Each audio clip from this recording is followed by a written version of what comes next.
Hello guys, ito na naman ang inyong auntie at gagawa na naman ng kung ano-ano. So for today's video guys, gagawa nga pala tayo ng ginger shot. Ginger shot, ito nga pala yung iniinom pag may inuman. Ay go! Syempre hindi, ito yung ginger shot para maging healthy ang ating katawan. Pagsasama-samahin nga pala natin itong mga prutas na to. So meron tayong lemon, meron tayong orange, meron tayong luya, saka meron din tayong luyang dilaw or turmeric pala ito. Mas kilala to sa turmeric. So, ayan, pagsasama-samahin natin sila para gawing juice. So, ito nga, prepare na natin. Hinugasang mabuti. And ngayon, binabalatan natin isa-isa. So, ayan, binalatan na natin. Ready na siya para sa i-blender natin lahat. Ito nga, i-blender natin ang mga nahiwa nating prutas at mga luya. So, ayan, isa-isa nating ilagay sa blender. So, syempre, excited ako. Kaya, ayan, nilagay ko na lahat. Una nga pala nating nilagay yung luya, saka yung turmeric. Then, isusunod na natin yung orange natin, saka yung lemon. So, ayan guys, pinilit ko nga palang ilagay lahat. Kahit na hindi kakasya, pinilit ko pa rin talaga.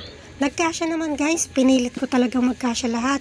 So, ayan, nang mailagay na lahat, so, ipiprepare na natin para ma-start na nating ma-blender. So, ayan, takpan na natin at isaksak na muna natin ang blender para mag-start na tayo. So, ayan guys, mag-start na sana.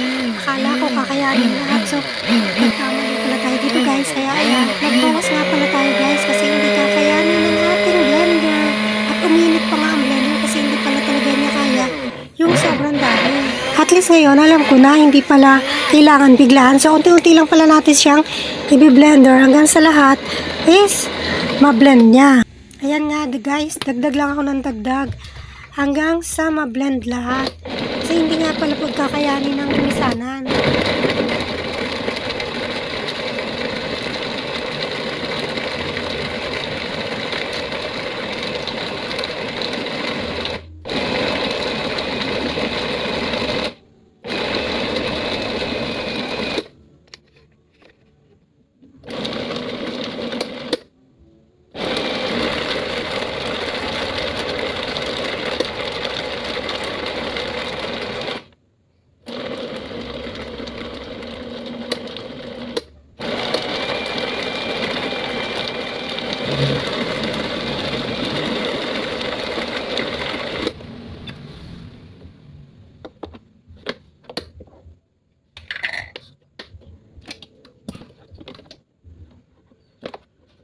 Ayan guys, tapos na. And hinalo ko pa nga para ma-check mabuti. So, okay na. So, i-ready na natin guys yung mga lagayan. Ito na yung mga lagayan natin. Ito nga guys, start na tayong magsalin sa ating mga bote.